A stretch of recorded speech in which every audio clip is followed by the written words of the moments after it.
E essa turnê da Legião, diziam que o Renato Russo estava querendo meio que se auto-boicotar.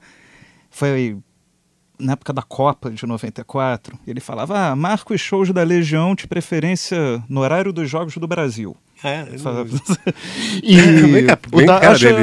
Acho que foi até o Dado escreveu isso na autobiografia dele. Não duvido mesmo. E foi, assim, shows muito marcantes. Vocês fizeram o Ibirapuera. 2 noites. Eu tenho no canal, eu tenho lá o canal e muito fã da Legião Urbana. Me lembro, entrevistei o Dado, o Trilho, o Fred. E todo mundo me pergunta, acho que não tem uma semana, 4 anos e meio que eu não recebo a pergunta, né? Quando é que vai sair em DVD o show do Metropolitan?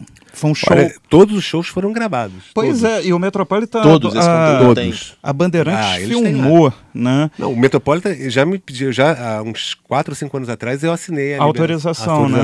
Falando que ia sair DVD, não sei o que e tal. Mas nessa briga aí dos caras, sei lá. Não saiu até hoje. E eu sinto que foi um show muito importante para os fãs da Legião. Para mim foi. Eu me lembro que eu fui aos 3. Me lembro... Do Metropolitan. O pessoal gritando tetracampeão em direção ao camarote, porque o Pelé tava lá, tava Pelé, tava Caetano, tava Gil. Todo mundo. E eu queria que você falasse um pouquinho das suas recordações dessa temporada no Metropolitan. Se tem alguma história? Tem uma história assim. Foi a única vez que eu briguei com o Renato. Foi a única vez que eu discuti com o Renato. A gente passava o som na véspera, era assim, um show fechado. A passagem de som era um teste de luz, de tudo, né? Era um show inteiro fechado. E quando a gente chegou, no começo da noite, para fazer a passagem de som, o Renato começou a reclamar que a bateria estava muito para frente e estava incomodando ele o som. Né? O Bonfá usava uma usina. Aliás, todo mundo usava uma usina de som ali. Né? Eu tinha uma Ampeg com aquela caixa de 8 falantes, mais uma de 15 do lado. Era uma sonzeira. E o Bonfá também. O bumbo do Bonfá ia lá no fundo, voltava com mais pressão ainda. E imagina isso no rabo do Renato. Né?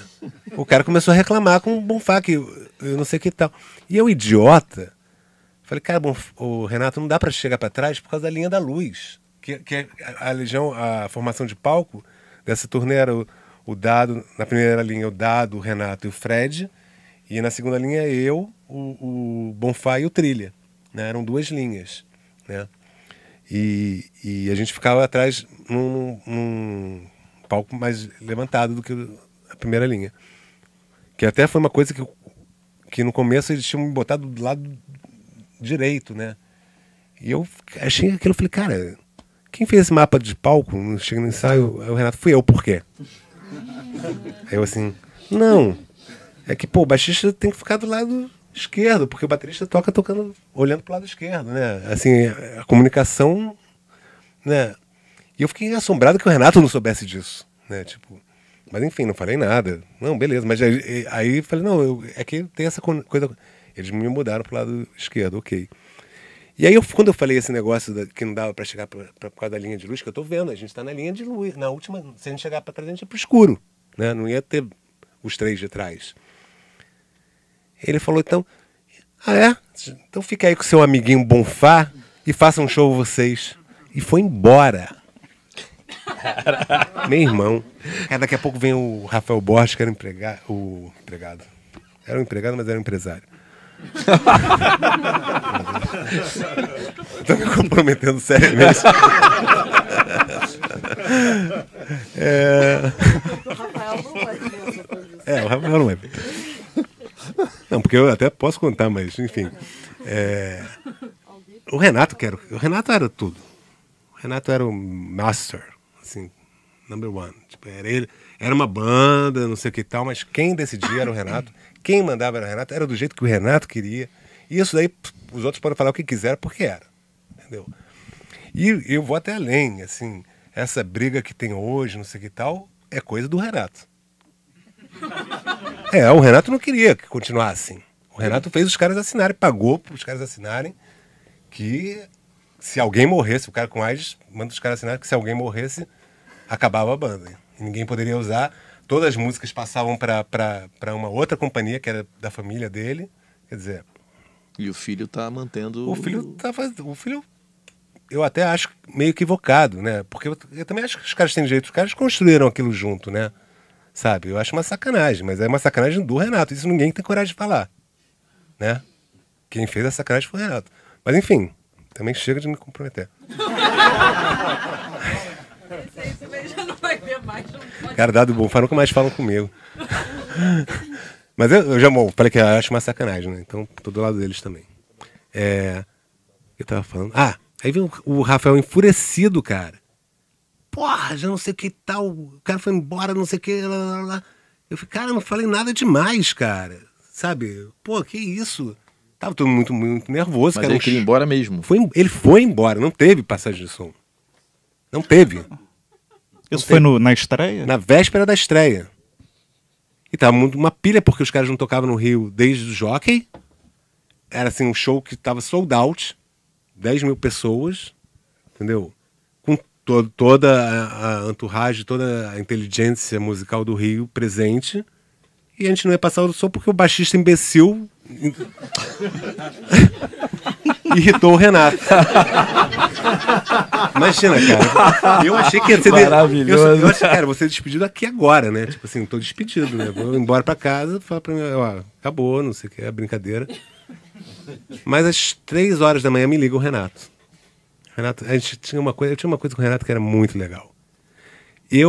Engraçado porque a gente tinha uma afinidade musical, literária, cinematográfica muito grande.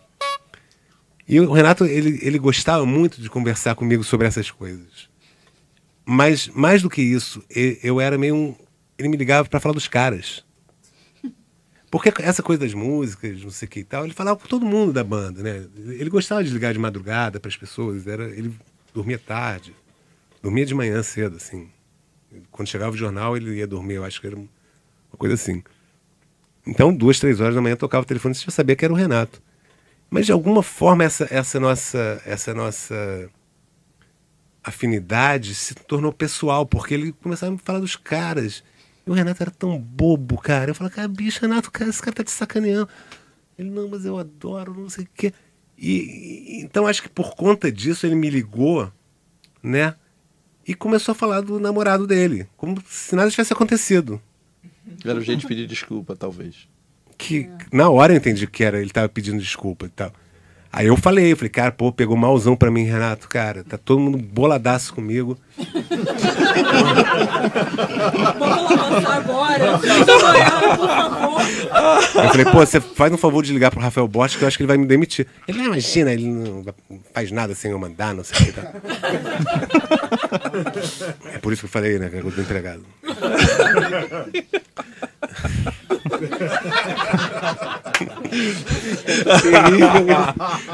Pô, é genial. Né, pô, aconteceu, cara, né? É minha visão, né? Talvez outras pessoas tenham outra visão, né? A gente estava falando antes, né, da coisa da ficção, né? Uhum. O que é a história? A história é uma ficção, cara. Né? É uma... Né? O que é esse momento? Esse momento é de quem? É meu? É seu? É teu? São deles? É de quem está vendo? De quem é esse momento? Esse momento é compartilhado por todo mundo. Quem é dono da própria história? Ninguém. É tudo uma grande ficção.